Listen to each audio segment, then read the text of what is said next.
Welcome to Hypnosis Health Info. I'm Roger Moore.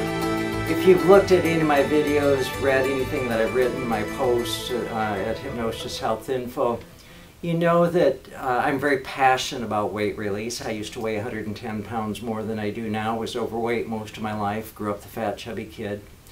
But using hypnosis and healthy eating and exercise 14, almost 15 years ago, took the weight off, and using hypnosis have been able to keep it off ever since. And I'm very passionate about assisting people in taking their weight off. I'm the director of Slender for Life, and I've written the book Becoming Slender for Life, and in recent months have become even more passionate about ending childhood obesity.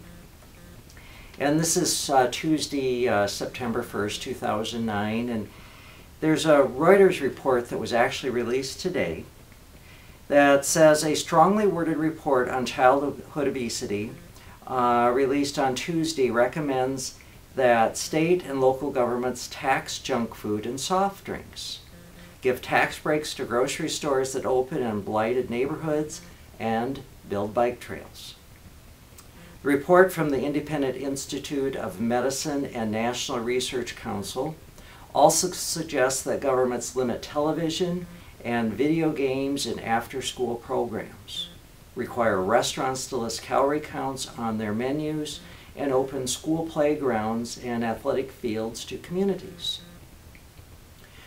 Childhood obesity poses a serious threat to health in the United States, it reads. The problem cannot be solved by the federal government, and communities need to act, it adds. This is not a report that says this is what every community should do. This is a menu of options. Dr. Eduardo Sanchez, Vice President and Chief Medical Officer of Blue Cross and Blue Shield of Texas, who chaired the panel and wrote the report, said in a telephone interview. And then it goes on talking about obesity rates and rising amongst children, and which result in early heart disease, high blood pressure, high cholesterol, and type 2 diabetes. And while the food and restaurant industry cites personal choice and a lack of exercise, many reports have shown that unhealthy food is cheaper, more readily available, and more heavily marketed than healthful foods. And last week, the American Heart Association took on the $150 billion soft drink industry, saying that drinks are the #1 source of added sugars in the American diet, and I did a video post on that as well. This report also goes on to talk about using taxes, and it says that taxes work, said the experts on the panel commissioned by the Robert Wood Johnson Foundation and the U.S. Centers for Disease Control and Prevention. The research around tobacco has shown that large increases in taxes on cigarettes has been the single most effective policy to reduce tobacco use, said Mary Story, a dietitian and professor at the University of Minnesota. A 10% increase in the price of sugar-sweetened beverage could reduce consumption by 8 to 10%. You know, folks, I don't know if that's true or not. I don't know if taxing unhealthy junk foods is good social policy or not. But I'd love to hear from you. I'd love to have your input and get your thoughts on this. So send me an email, roger@hypnosishealthinfo.com, or comment at Hypnosis Health Info on this blog post and give me your thoughts. Does this make sense to you? Should we be taxing our sodas, our candy bars, the potato chips, the unhealthy junk foods that our kids are eating? But here's what I do know. We've got to stop childhood obesity. It is criminal what we're doing to our kids. This is the first generation since the Civil War that has a shorter life expectancy than my generation. And it's due to childhood obesity. It's due to something that's preventable. It's due to unhealthy behaviors. We can change that. Instead of feeding our kids McDonald's and potato chips and candy and soft drinks, we can be giving our kids vegetables and whole grains and fruit and water. And you might say, well, they won't eat that. Well, guess what? Your kids aren't going to starve to death.